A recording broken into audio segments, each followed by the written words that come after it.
আসসালামু আলাইকুম রহমতুল্লাহি ওবরকাতুহু। প্রিয় দর্শক ভাই বোন বন্ধুগণ, আপনাদের সবাইকে আমন্ত্রণ। আজকে যে ওষুধটি আলোচনা করছি সেটা হলো রডোডেনড্রন। বাত ও গেঁটে বাতের ইহা একটি মহা উপকারী ঔষধ। কেউ কেউ বলেন ইহা বাতের প্রতিষেধক ঔষধ। ইহার রোগী ঠান্ডায়, বর্ষা এবং ঝড় বৃষ্টির দিনে ও সূচনায় অসুস্থ বোধ করে, বজ্রপাতের শব্দে ভীত হয়, বাত, সম্মুখ বাহু, হাতের আঙ্গুল, পায়ের তলা প্রভৃতি শরীরের কোনো এক প্রত্যঙ্গের অল্প পরিসর স্থান প্রথমে হঠাৎ বাতের বেদনা আরম্ভ হয়। ইহা ক্রমশ পেরিস্ট্রিয়ামে ও হাড় পর্যন্ত অনুভূত হয়। বেদনা সবিরাম, অর্থাৎ এক স্থানে অধিক দিন থাকে না। আক্রান্ত অংশ কিছু সময়, কিছু দিন থাকিয়া প্রায় আপনা আপনি সারিয়া যায়, আবার বেদনা হয়, আবার সারিয়া যায়, এইরূপভাবে হইতে থাকে। রডোডেনড্রন আরেকটি বিশেষ লক্ষণ, বৃষ্টি হইবার সূচনা মাত্রই, অর্থাৎ আকাশে মেঘ দেখা দিলে কিংবা ঠান্ডা বাতাস অথবা বিদ্যুৎ চমকালে রোগী অসুস্থ বোধ করে। বেদনা আরম্ভ হইবার সময় শরীরে তাপের হ্রাস এবং হিমাঙ্গের মতো হয়। বেদনা বিশ্রামে বৃদ্ধি, নড়াচড়ায় করিলে ও তাপ প্রয়োগ করিলে উপশম হয়। ক্ষুদ্র ক্ষুদ্র সন্ধিসমূহের পুরাতন বাতে ও গেঁটে বাতেও ইহা উপকারী।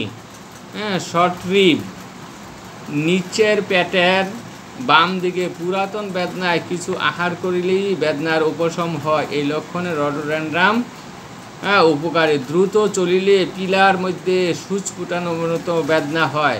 বেদনা রডোডেনড্রন ঝড় বৃষ্টি, বজ্রপাতের শব্দে ভীত ও পীড়ার বৃদ্ধি।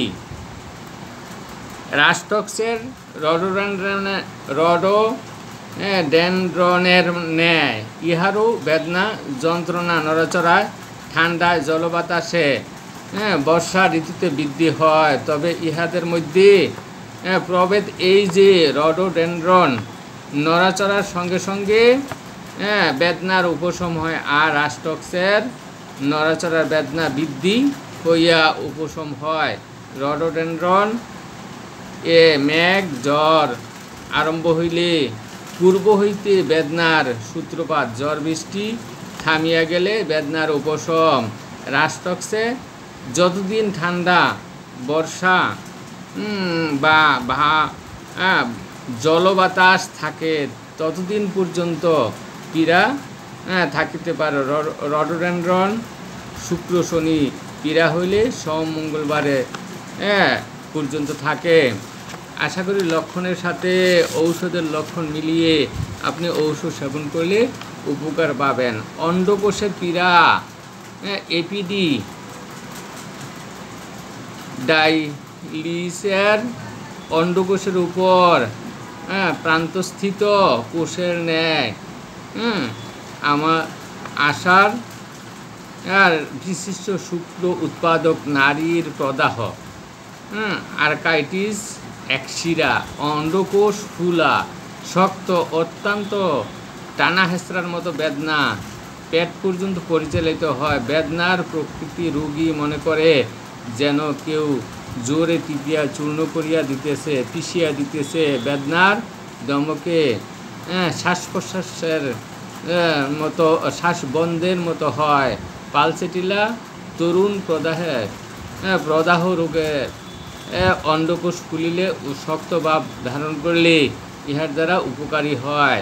হাইড্রোসিল পীড়ায়ও ইহার একটি উৎকৃষ্ট ঔষধ। সাইলেসিয়া, এইসব ওষুধ ব্যবহার করিয়া অন্ডকোষের পীড়ার অত্যন্ত কার্যকরী। উদরাময়, ঠান্ডায় ও বর্ষায় উদরাময় হইলে রডোডেনড্রন উপকারী। হাইড্রোসিল, অন্ডকোষে জল জমা, এই পীড়ার প্রায় অস্ত্রচিকিৎসার আবশ্যক। অন্ডকোষের চর্মপীড়ার বৃদ্ধি। কোরাল, প্রতি একদেশকীয় ও সাইলেসিয়া 1M একমাত্রা বৃদ্ধি। স্পর্শ স্থির হইয়া থাকিলে বিশ্রামে, জ্বরে বেগ বায়ু বহিলে, ঝড় বৃষ্টি সহ বিদ্যুৎ চমকাইলে, জলীয় বায়ুতে, রাত্রিতে, প্রাতে জলে ভিজিলে, এই ধরনের লক্ষণে হাইড্রোসিল অত্যন্ত কষ্টকর। এই ধরনের লক্ষণে ঔষধ সেবন করলে আপনি উপকৃত হবেন। আশা করি লক্ষণের সাথে ঔষধের লক্ষণ মিলিয়ে আপনি ঔষধ সেবন করলে উপকার পাবেন। ধন্যবাদ।